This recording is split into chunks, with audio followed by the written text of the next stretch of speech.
IAS अधिकारी प्रिया मेहता जिस auto में बैठकर वृंदावन की गलियों में घूम रही थीं, वह ऑटो वाला निकला उनका ही पति। वृंदावन की सुबह भक्ति और आस्था से सराबोर थी। उसी सुबह एक सफेद सरकारी गाड़ी धीरे से आकर रुकी। गाड़ी का दरवाजा खुला और बाहर उतरीं आईएएस अधिकारी प्रिया मेहता। करीब 8 सालों बाद वे वृंदावन आई थीं, अपने मन के बोझ को हल्का करने। आईपीएस प्रिया मेहता थोड़ी देर पैदल चलती हैं, फिर उन्होंने सोचा पैदल चलेंगी तो बहुत समय लग जाएगा। तभी उनकी नजर एक पुराने से ऑटो पर पड़ी। ऑटो चलाने वाला आदमी की दाढ़ी बढ़ी हुई थी और चेहरे पर थकान के निशान साफ दिख रहे थे। प्रिया मेहता ने इशारे से उसे बुलाया। भैया, बांके बिहारी मंदिर चलोगे? हाँ जी मैडम, बैठ जाइए। प्रिया मेहता ऑटो में बैठ गईं। शुरुआत में दोनों खामोश रहे। वृंदावन की गलियों में भीड़ थी, भक्तों के जयकारे गूंज रहे थे। कुछ देर बाद प्रिया ने पूछा, आप रोज यहीं ऑटो चलाते हैं? हाँ मैडम, पिछले 7-8 साल से। उसकी आवाज में ना कोई शिकायत थी, ना दुखों की लंबी कहानी, बस एक अजीब सी शांति थी। यही बात प्रिया को अटपटी लगी। वे बाहर गलियों को देखने लगीं, मगर उनका दिल कहीं और भटक गया। बार बार लग रहा था जैसे यह आवाज उन्होंने पहले भी सुनी हो, बहुत करीब से। अचानक आगे भीड़ बढ़ गई। ऑटो वाले ने गाड़ी रोक दी। मैडम, यहां से थोड़ा पैदल चलना पड़ेगा, यहां से ऑटो नहीं जा सकता। आप आगे फिर बैठ जाना। प्रिया मेहता नीचे उतरी। 2-3 कदम चली, फिर पहली बार उन्होंने उस आदमी के चेहरे को ध्यान से देखा और उसी पल उनका दिल जोर से धड़क उठा। नहीं, ये मुमकिन नहीं है, उन्होंने खुद से कहा। इतने सालों में इंसान बदल जाता है, वक्त सब कुछ बदल देता है। शायद यह बस एक भ्रम हो। वे फिर से ऑटो में बैठ गईं। थोड़ी देर बाद उन्होंने हिम्मत करके पूछा, आपका नाम क्या है? ऑटो वाला कुछ पल चुप रहा, फिर धीरे से बोला, विक्रम मेहता। यह नाम सुनते ही प्रिया मेहता के होश उड़ गए। वही नाम जिसे उन्होंने सालों से अपने दिल में दफन कर रखा था। किसी तरह खुद को संभालते हुए पूछा, कहाँ के रहने वाले हैं? पहले दिल्ली में था मैडम, अब यहीं हूं। उसके जवाब छोटे थे, मगर हर शब्द के पीछे एक अधूरी कहानी छुपी हुई थी।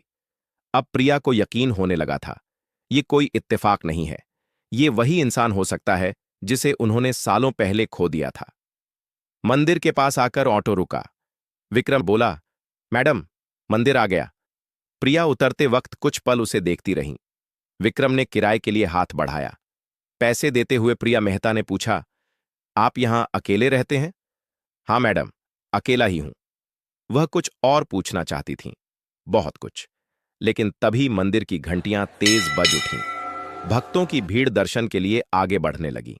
विक्रम ने कहा, मैडम, मैं चलता हूं, और वह ऑटो लेकर आगे बढ़ गया। लेकिन प्रिया मेहता वहीं की वहीं खड़ी रह गईं।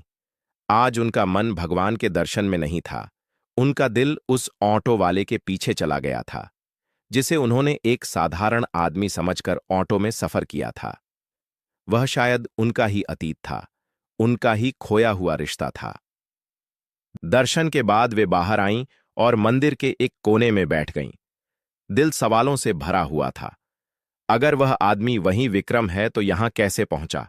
इतने सालों तक कहां रहा? और सबसे बड़ा सवाल, उसने कभी उनसे मिलने की कोशिश क्यों नहीं की? दिल में हल्का सा गुस्सा भी था, लेकिन उससे कहीं ज्यादा एक अनजानी चिंता। कुछ देर बाद उन्होंने अपने सुरक्षाकर्मी को बुलाया और कहा, उस ऑटो वाले को ढूंढ कर ले आओ, जो अभी मुझे मंदिर छोड़ने आया था। ज्यादा वक्त नहीं लगा। विक्रम मेहता मंदिर के पास ही एक पीपल के पेड़ के नीचे बैठा मिला, शायद रोज की तरह सवारियों के इंतजार में। जब उसे बुलाया गया तो वह थोड़ा घबरा गया। उसे लगा शायद कोई शिकायत हो गई है। सिर झुकाकर बोला, मैडम, कोई गलती हो गई क्या? प्रिया मेहता ने पहली बार अपनी आवाज नरम रखी। नहीं, कोई गलती नहीं है, बस तुमसे कुछ बात करनी है। विक्रम सोच भी नहीं सकता था कि इतनी बड़ी अफसर उससे यूं बैठकर बात करेंगी। दोनों पास की सीढ़ियों पर बैठ गए। कुछ पल की खामोशी रही। फिर प्रिया ने धीरे से पूछा, तुम यहां कब से हो? लगभग 8 साल हो गए मैडम। 8 साल। यह सुनते ही प्रिया की आंखें भर आईं। ठीक वही समय जब विक्रम अचानक उनकी जिंदगी से गायब हो गया था। खुद को संभालते हुए पूछा, इससे पहले क्या करते थे? जो सामने आ गया वही करता रहा मैडम। जवाब छोटा था, लेकिन दर्द बहुत बड़ा। अब प्रिया का दिल मान चुका था। सामने बैठा आदमी वही विक्रम है, उनका पति। लेकिन वह चाहती थीं कि सच्चाई उसके मुंह से निकले। उन्होंने सीधा सवाल किया, विक्रम, तुम भागे क्यों थे? यह सुनते ही विक्रम जैसे पत्थर का हो गया। उसने इधर उधर देखा, जैसे कोई सुन तो नहीं रहा। मैडम, मैं भागा नहीं था, मुझे मजबूर किया गया था। किसने मजबूर किया और क्यों?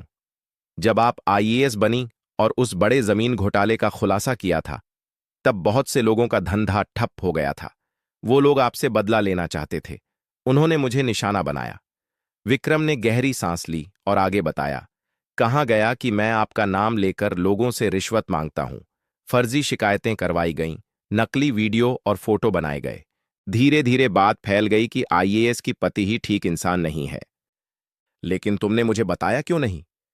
बताने आया था मैडम, मगर आपके ऑफिस के कुछ लोगों ने कहा, अगर मैं आपके पास आया तो मामला और बिगड़ जाएगा, कहीं आपकी नौकरी खतरे में पड़ जाएगी। मैं डर गया। मैंने सोचा अगर मैं दूर चला जाऊं तो शायद आपकी इज्जत बच जाए। तो तुम सब कुछ छोड़कर चले गए? विक्रम ने सिर हाँ में हिला दिया। मेरे पास ना घर था ना पहचान। जहां गया लोग कहते आईएएस की पति है, जरूर गड़बड़ करेगा। आखिरकार वृंदावन आ गया। यहां किसी ने सवाल नहीं किए, बस यही कहा, मेहनत करो, पेट भर लो।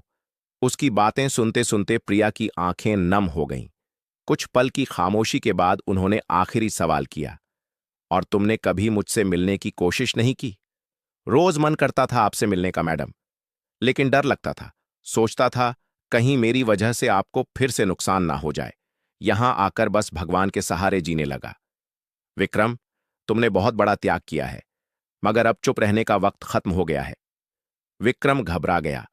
मैडम, मैं नहीं चाहता कि आप फिर किसी मुसीबत में पड़ें। प्रिया ने पहली बार पूरे यकीन के साथ कहा, अब मैं अकेली नहीं हूं, और जिन लोगों ने यह सब किया है उन्हें उनकी सजा जरूर मिलेगी। यह सुनकर विक्रम की आंखों में डर और उम्मीद दोनों एक साथ उतर आए। क्या सच में अब कुछ बदल सकता है? अब सच्चाई बाहर आएगी। जो लोग समझते थे कि तुम्हें तोड़कर मुझे भी तोड़ देंगे, वो बहुत गलत थे। उसी रात प्रिया ने विक्रम से साफ कहा, अभी किसी को कुछ नहीं बताना है। अभी तुम सिर्फ विक्रम नहीं हो, तुम मेरे पति हो। लेकिन दुनिया के लिए फिलहाल तुम वहीं रहोगे जो आज हो। हर कदम सोच समझकर उठाना होगा। अगली सुबह बहुत जल्दी प्रिया की नींद खुल गई। मंदिरों की घंटियां बज रही थीं। वृंदावन की हवा में वही पुरानी शांति थी। लेकिन उनके दिल में अब तूफान उठ चुका था। उन्होंने अपने सुरक्षाकर्मी को बुलाया और साफ निर्देश दिए, विक्रम को चुपचाप सरकारी गेस्ट हाउस ले आओ, बिना किसी शोर के, बिना किसी सवाल के। जब विक्रम गेस्ट हाउस पहुंचा तो उसका दिल तेज धड़क रहा था। सालों बाद किसी सरकारी इमारत में कदम रखते ही पुराने जख्म जाग उठे। झूठे आरोप, बदनामी, अपमान, सब कुछ आंखों के सामने घूम गया। मैडम, अगर किसी ने मुझे पहचान लिया तो? प्रिया ने पूरे भरोसे से कहा, कोई नहीं पहचानेगा, और अगर पहचान भी लिया तो अब डरने की जरूरत नहीं है। कमरे में बैठकर प्रिया ने एक एक बात फिर से पूछी। शुरुआत से बताओ, कौन कौन लोग थे, किसने क्या किया, एक भी बात मत छुपाना। विक्रम ने गहरी सांस ली और बोलना शुरू किया। सब कुछ तब बिगड़ना शुरू हुआ जब आपने उस बड़े भूमि घोटाले पर कार्रवाई की थी। कई बड़े लोग पकड़े गए थे। आपके ऑफिस के कुछ लोग अचानक बदलने लगे। उसने बताया कैसे एक दिन कुछ लोग उसके पास आए और बोले, तुम आईएएस की पति हो, लोगों की मदद करनी चाहिए। जब मैंने मना किया, उसी दिन से मेरे खिलाफ बातें फैलनी शुरू हो गईं। फिर विक्रम ने कहा, एक दिन मुझसे कहा गया कि आप पर ऊपर से दबाव है। अगर मैं चुपचाप दूर चला जाऊं तो सब शांत हो जाएगा। थोड़ी देर की खामोशी के बाद विक्रम ने एक नाम लिया, आपका पीए अमित त्यागी। अमित त्यागी, वही इंसान जिस पर प्रिया ने आंख बंद करके भरोसा किया था। प्रिया ने फौरन अपना लैपटॉप और फाइलें मंगवाईं। पुराने मामलों को खोलकर देखने लगीं। विक्रम जो जो बता रहा था, हर बात फाइलों से मेल खा रही थी। जिन दिनों विक्रम पर इल्जाम लगे थे, उन्हीं दिनों कई बड़े मामलों की जांच जानबूझकर धीमी कर दी गई थी। मैं बस यही चाहता था कि आप सुरक्षित रहें, मैडम। उसी दिन प्रिया ने अपने सबसे भरोसेमंद अफसर को फोन किया। मुझे 8 साल पुराने कुछ केस की पूरी फाइलें चाहिए, बिना किसी को बताए। शाम होते होते वो फाइलें उनके सामने थीं, और हर पन्ने के साथ सच्चाई अब और साफ होती जा रही थी। तारीखों में हेर फेर था, और सबसे चौंकाने वाली बात, कुछ अहम दस्तावेजों पर अमित त्यागी के दस्तखत साफ नजर आ रहे थे। अब प्रिया को पूरा यकीन हो चुका था। यह कोई छोटी चाल नहीं थी, यह एक गहरी सोची समझी साजिश थी। रात को विक्रम ने डरते डरते पूछा, मैडम, अगर आपने यह मामला उठाया तो बहुत लोग आपके खिलाफ खड़े हो जाएंगे। प्रिया ने कहा, अगर अफसर डरने लगें तो अपराधी बेखौफ हो जाते हैं। अब ऐसा नहीं होगा। उन्होंने तय कर लिया था, जल्दबाजी नहीं। पहले सबूत मजबूत होंगे, फिर कार्रवाई। विक्रम को फिलहाल वहीं सुरक्षित रहने को कहा गया। उस रात विक्रम देर तक सो नहीं पाया। बरसों बाद पहली बार उसे महसूस हुआ कि उसका दर्द सुना गया है, समझा गया है। दूसरी तरफ प्रिया खिड़की के पास खड़ी थीं। अब उनकी लड़ाई सिर्फ अपने पति के लिए नहीं थी, बल्कि हर उस बेगुनाह के लिए थी जिसे ताकतवर लोग कुचल देते हैं। अगली सुबह उन्होंने विक्रम से कहा, अब हर कदम सोच समझकर उठेगा। जो भी होगा, सबूत के साथ होगा। मैडम, मुझे आपके फैसले पर पूरा भरोसा है। उसी दिन प्रिया वृंदावन से सीधे अपने कार्यक्षेत्र के लिए रवाना हो गईं। ऑफिस पहुंचते ही उन्होंने अपने सबसे भरोसेमंद इंस्पेक्टर को बुलाया। मुझे 8 साल पुराने 3 मामलों की पूरी फाइल चाहिए, बिना किसी को बताए। इंस्पेक्टर ने हैरानी से देखा, मगर सवाल नहीं किया। जी मैडम। फाइलें आईं तो प्रिया ने एक एक कागज ध्यान से पढ़ा। तारीखें, बयान, गवाह, जिन गवाहों ने विक्रम के खिलाफ बयान दिए थे, वे सब एक ही इलाके से थे। कई बयान बिल्कुल एक जैसे शब्दों में लिखे गए थे। प्रिया ने फाइल बंद की और गहरी सांस ली, यानी सच जानबूझकर दबाया गया था। इसके बाद कॉल रिकॉर्ड निकलवाए गए। जिन नंबरों से विक्रम को धमकियां दी गई थीं, वे सभी एक ही दायरे में घूम रहे थे। कुछ नंबर एक बड़े बिल्डर के ऑफिस से जुड़े थे, तो कुछ एक वरिष्ठ अधिकारी के निजी फोन से। अब शक यकीन में बदल चुका था। अगला नाम था अमित त्यागी। शाम को अमित त्यागी को ऑफिस बुलाया गया। वह अंदर आया तो चेहरे पर बनावटी मुस्कान थी। मैडम, आपने याद किया? प्रिया ने बिना मुस्कुराए कहा। हाँ, बैठो। फिर सीधे सवाल किया, अमित त्यागी, 8 साल पहले विक्रम मेहता के खिलाफ जो शिकायतें आई थीं, उनमें तुम्हारी क्या भूमिका थी? अमित ने बचाव की कोशिश की। मैडम, मैं तो सिर्फ आदेश मान रहा था। किसके आदेश? ऊपर से दबाव था मैडम। ऊपर कौन? अमित चुप रहा। प्रिया ने सख्ती से कहा, अगर सच नहीं बताया तो यही खामोशी तुम्हें जेल पहुंचाएगी। मैडम, बड़े लोग थे, एक वरिष्ठ अधिकारी और एक बड़ा बिल्डर। उन्होंने कहा था अगर विक्रम मेहता हट जाएगा तो आप कमजोर पड़ जाएंगी। प्रिया ने तुरंत आदेश दिया, अमित त्यागी को निलंबित किया जाए और हिरासत में लिया जाए। अगले 2 दिनों में जांच और तेज हो गई। बिल्डर महेश कपूर के ठिकानों पर छापे पड़े। नकद पैसा, फर्जी कागजात और रिश्वत के ठोस सबूत मिले। महेश कपूर को हिरासत में ले लिया गया। फिर नंबर आया वरिष्ठ अधिकारी राजेश खन्ना का। राजेश खन्ना ने बचने की बहुत कोशिश की। फोन किए, दबाव डलवाया, लेकिन इस बार प्रिया पीछे हटने वाली नहीं थी। सबूत इतने मजबूत थे कि अब बचने का कोई रास्ता नहीं बचा था। राजेश खन्ना को भी निलंबित कर गिरफ्तार कर लिया गया। जब यह खबर विक्रम तक पहुंची तो वह देर तक खामोश बैठा रहा, जैसे यकीन ही ना हो रहा हो। फिर उसने पूछा, मैडम, क्या सच में यह सब हो रहा है? हाँ विक्रम, अब सच सामने आ रहा है। जांच जैसे जैसे आगे बढ़ी, वैसे वैसे और चेहरे सामने आने लगे। प्रिया ने एक पूरी सूची तैयार की। जो भी इस खेल में शामिल है, कोई भी बचने वाला नहीं है। इस दौरान विक्रम को पूरी सुरक्षा में रखा गया। एक दिन प्रिया ने उससे कहा, अब तुम्हें कहीं छुपने की जरूरत नहीं है। फिर हल्की मुस्कान के साथ बोली, अब वक्त आ गया है कि तुम मेरे साथ घर चलो। विक्रम की आंखें भर आईं। लोग क्या कहेंगे? प्रिया ने कहा, लोग बहुत कुछ कह चुके हैं, अब सच्चाई बोलेगी। अगले ही दिन प्रिया ने ऑफिस में एक लंबी मीटिंग बुलाई। उस कमरे में वही अफसर बैठे थे जिन पर उन्हें पूरा भरोसा था। उन्होंने गंभीर आवाज में कहा, यह मामला सिर्फ मेरे पति का नहीं है। यह उस सिस्टम की सच्चाई है जहां ताकतवर लोग अपने फायदे के लिए किसी भी बेगुनाह को कुचल देते हैं। आज अगर विक्रम मेहता को इंसाफ नहीं मिला तो कल कोई और विक्रम होगा। अब साजिश की हर परत खुल चुकी थी। इसके बाद बारी आई बड़े बिल्डर महेश कपूर की।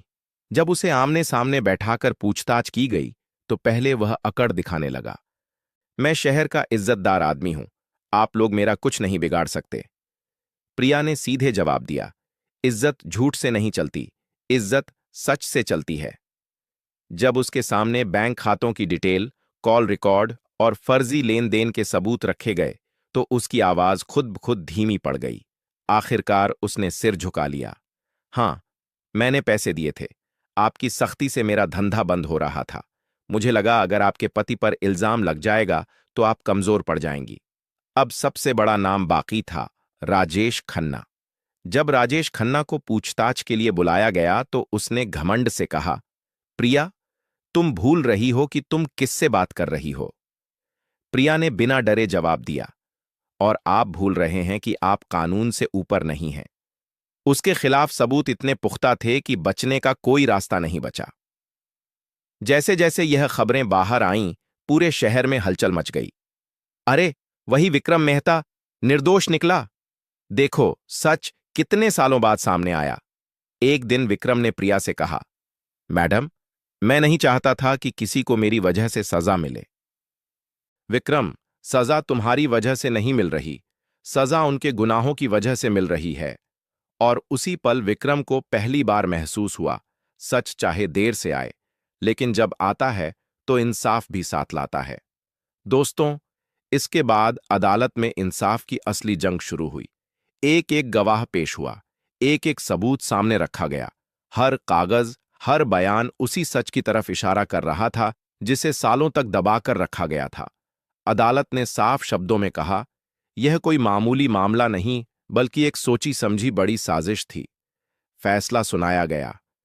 अमित त्यागी को जेल की सजा मिली, महेश कपूर की संपत्ति जब्त कर ली गई, राजेश खन्ना को बर्खास्त कर खड़ी सजा दी गई।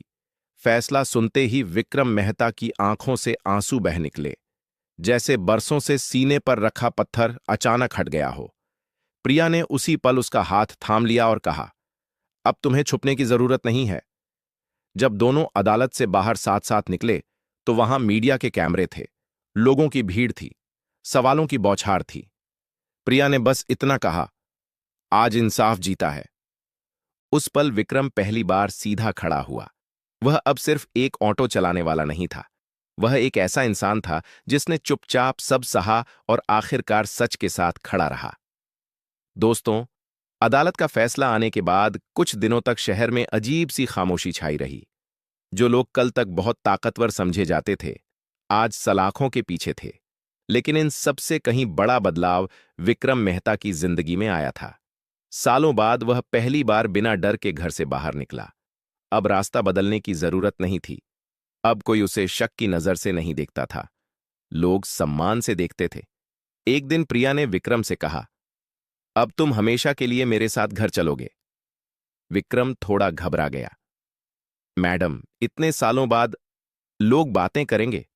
प्रिया मुस्कुराईं और बहुत सादे शब्दों में बोलीं, लोग पहले भी बहुत बातें कर चुके हैं, अब हम सच के साथ चलेंगे। उसी दिन प्रिया अपने पति विक्रम को अपने सरकारी आवास पर ले आईं। गेट पर खड़े संतरी ने सैल्यूट किया। यह वही जगह थी जिसे वह कभी बिना कुछ कहे छोड़कर चला गया था। प्रिया ने उसका हाथ कसकर पकड़ा। अब यह घर तुम्हारा भी है, डरने की कोई जरूरत नहीं। घर के अंदर कदम रखते ही विक्रम की आंखें भर आईं। कुछ दिन बाद प्रिया ने एक छोटा सा आयोजन रखा। केवल वही लोग थे जो हर हाल में उनके साथ खड़े रहे थे। सबके सामने प्रिया ने कहा, आज मैं सिर्फ एक आईएएस अधिकारी नहीं बोल रही हूं, आज मैं एक पत्नी होकर बोल रही हूं। जिस आदमी को आप सब ने सालों तक गलत समझा, वह मेरा पति विक्रम मेहता है। उसने अपनी खामोशी से मेरी वर्दी को बचाया। आज मैं उसका सम्मान वापस दिला रही हूं। इस कहानी का असर बहुत गहरा था। अब कोई भी अधिकारी या व्यापारी गलत काम करने से पहले 100 बार सोचने लगा। लोग समझ गए थे, अगर कोई सच के साथ डटकर खड़ा रहता है तो देर सवेर इंसाफ जरूर मिलता है। एक शाम प्रिया और विक्रम घर की छत पर बैठे थे। विक्रम ने धीमे से पूछा, अगर वह दिन ना आता, अगर आप वृंदावन ना जाती तो क्या होता? प्रिया कुछ पल चुप रहीं, फिर बोली, शायद सच फिर भी बाहर आता, मगर भगवान ने हमें खुद मिलवा दिया। विक्रम ने कहा, वृंदावन ने मुझे बहुत कुछ सिखाया, सहना, चुप रहना और उम्मीद बनाए रखना। फिर मुस्कुराते हुए प्रिया बोली, और मुझे यह भी सिखाया कि इंसाफ सिर्फ फाइलों में नहीं, रिश्तों में भी होता है। आज विक्रम और प्रिया की जिंदगी पूरी तरह बदल चुकी थी, लेकिन उन्होंने अपने बीते दर्द को भुलाया नहीं, उसे उन्होंने एक सीख बना लिया। इस कहानी का अंत एक सुकून भरे यकीन के साथ हुआ कि सच को दबाया जा सकता है, झुकाया जा सकता है, मगर कभी खत्म नहीं किया जा सकता। यह कहानी हमें सोचने पर मजबूर करती है कि हम इंसान होकर भी कितनी बार इंसानियत भूल जाते हैं। मिलते हैं अगली कहानी में। आप सभी का दिल से बहुत बहुत धन्यवाद।